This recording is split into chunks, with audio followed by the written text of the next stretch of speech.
G7 Med voltando aqui no Congresso Brasileiro de Endocrinologia 24, em Recife, um professor, doutor, querido amigo, fluminense, como é que a gente fala mesmo? Tricolor de coração. Tricolor, carioca. Na verdade, você é mineiro, de Mineroca Juiz de Fora. oficialmente, Juiz de Fora. que é um bairro afastado do Rio de Janeiro. Então a gente fala que o carioca, que você pega o Washington Luiz ali, vai andando por ela, você chega em Juiz de Fora. É Então um isso bairro assim, mesmo. afastado do Rio. Ex-presidente da Sociedade Brasileira de Endocrinologia, Rodrigo Moreira, um grande amigo e um cara admirado por mim e por muitos. Obrigado. Pela sua qualidade como ser humano em primeiro lugar, antes de tudo. Obrigado. Mas a sua qualidade científica é um absurdo e mais do que isso, o seu poder de comunicação. Você sabe que tem isso e sabe usar isso, o que é melhor. Vamos tentar. Vamos ver se a gente Não, consegue você passar. é assim. Isso é natural seu. Eu acho que é hipernatural. E a gente vai falar um pouquinho de um assunto que tem muito a ver com qualquer pessoa, médicos, não médicos, e as pessoas com diabetes, por exemplo, e que já têm, que é algumas medicações que estão em fase de implementação para o SUS, para diabetes tipo 2. Medicações mais recentes, não vou dizer mais modernas, mas mais recentes para implementação no SUS. Principalmente a dapagliflozina, que é o que está acontecendo. Eu queria que você falasse um pouco disso, que é o teu assunto aqui. Então acho que a gente tem que começar falando do que é um PCDT. Nós que somos endócrinos e todo mundo gosta muito de falar de diretrizes e guidelines com os medicamentos mais modernos disponíveis no mundo inteiro. Mas a realidade do SUS é a realidade do SUS de acessibilidade. Então, praticamente todas as doenças no Brasil, a gente tem um protocolo clínico e diretrizes terapêuticas. É um documento do Ministério da Saúde que discute o tratamento daquela doença no âmbito do SUS, com o que o SUS tem disponível. Então, de certa forma, é um documento que reflete muito a realidade brasileira e é um documento que não é para ser utilizado por mim, por você, né, Cracau, que somos endocrinologistas. É para ser utilizado pelo médico de família, pelo clínico geral, pelo cara que está lá na UBS para tratar, talvez, a imensa maioria dos pacientes com diabetes tipo 1 e tipo 2 que a gente tem no nosso país. A gente vai falar muito do diabetes tipo 2. Então, em 2019, a gente teve o PCDT de diabetes tipo 2. E esse PCDT ele foi uma revolução muito grande, porque foi a primeira vez que a gente teve a dapagliflozina incorporada dentro do SUS. Eu gosto de dizer assim, eu tenho muito orgulho de ter sido o endócrino que foi a Brasília na Conitec, que é a Comissão Nacional de Incorporação de Tecnologias no Sistema Único de Saúde, para defender que, olha, tem que ter um inibidor da SGLT2 no SUS. Pode ser dapagliflozina, pode ser empagliflozina, o que vender mais barato para o governo. Canagliflozina Na época também, tinha né? canagliflozina, mas a gente já não falava tanto dela. Mas a ideia é o seguinte, ó, tem que ter alguém no SUS. Quem vender mais barato para o governo ganha essa oportunidade. E lá em 2019, a dapagliflozina ganhou, mas para um público muito limitado. Que é natural na minha visão.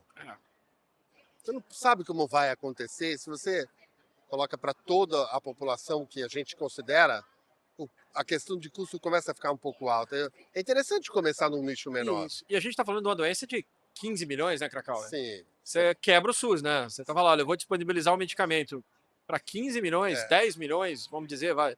Você vai quebrar o Sistema Único de Saúde. Então, eu costumo dizer, né, ela foi aprovada inicialmente para 65 anos com doença cardiovascular. Eu até falei isso hoje numa das aulas, né? Eu saí um pouco triste porque eu falei, poxa, vai ser muito limitado. Mas depois me disseram, Rodrigo, abriu uma porta. Sim. Né? Colocou um medicamento ali dentro que não tinha, 30 anos não tinha nada de novo. O que a gente tinha então, até antes de você continuar nesse raciocínio, o que a gente tinha disponível ou tem ainda? Metformina, nossa grande metformina, barata, e duas sulfonilureias, glibenclamida e a gliclazida em menor grau. Era isso e insulina. Insulina NPH humana. Insulina NPH, né? Então a gente tinha um arsenal extremamente limitado, né? Você dava metformina, metformina não funciona, você dava sulfonilureia não funciona, vai para insulina. Então, ok, 65 anos. Na época eu apresentei todos os modelos de farmacoeconomia e esse era o mais barato naquele momento. Mas abriu uma porta. Depois de algum tempo, depois provavelmente a gente passou ali a pandemia, ela foi para a farmácia popular. Já melhorou o acesso.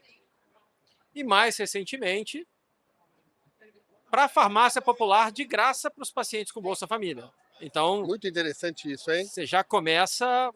A dapagliflozina hoje para pacientes com as mesmas características ou agora com novas características? Então aí pronto, até fevereiro com essas De características, mais de 65 65 anos, anos, doença cardiovascular. doença cardiovascular, Aí já estava no Bolsa Família e de graça, de graça, sem nenhuma documentação mais importante. sem nada.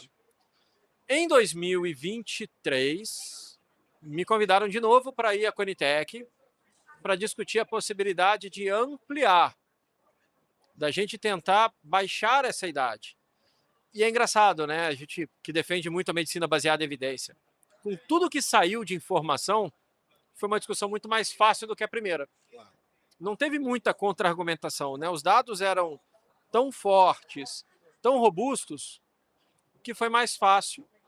E aí agora, em fevereiro, então a gente tem 6 meses, talvez, né? Um pouquinho mais, foi publicado o novo PCDT, a atualização do PCDT de diabetes. 65 virou 40. 40 com doença cardiovascular. O que é isso? 40 anos com infarto, AVC. Ou 55 anos e 60 anos, homens e mulheres, com um fator de risco: hipertensão, colesterol alto e cigarro.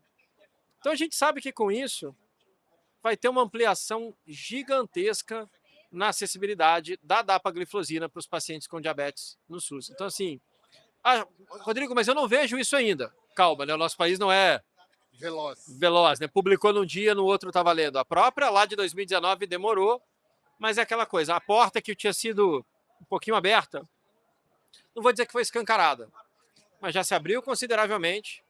E o que a gente espera agora nos próximos meses e talvez para o próximo ano é essa disponibilidade maior, que comece a ter cada vez mais pacientes conseguindo acesso.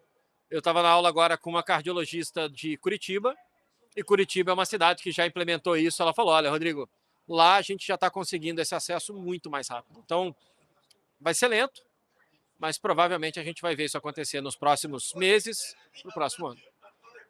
A dapagliflozina é o inibidor de SGLT2 com estudos robustos, a EMPA também, e que demonstram grandes benefícios para diabetes do tipo 2, com doença cardiovascular, com insuficiência cardíaca em especial, com doença renal crônica em especial. Mais do que diabetes tipo 2, essas medicações, essa classe, hoje, ela é aprovada, ela é totalmente... os estudos mostram que mesmo sem o diabetes tipo 2, para quem tem insuficiência cardíaca, outras doenças cardiovasculares e doença renal crônica, ela pode ser utilizada com um grande benefício. A minha pergunta é mais complexa. Você acha que nós vamos ter uma evolução na frente de tirar a palavra diabetes tipo 2 da frente? Eu acho, a essa opinião, eu acho que já tirou. Eu falei isso hoje, né? Era uma medicação. Eu comecei uma aula hoje no congresso falando isso. Era um antidiabético oral. Exato. Não é mais. Assim como a semaglutida também, não né? Não é. São medicamentos que aparecem e vão evoluindo. Eu acho que ela não é mais um antidiabético oral.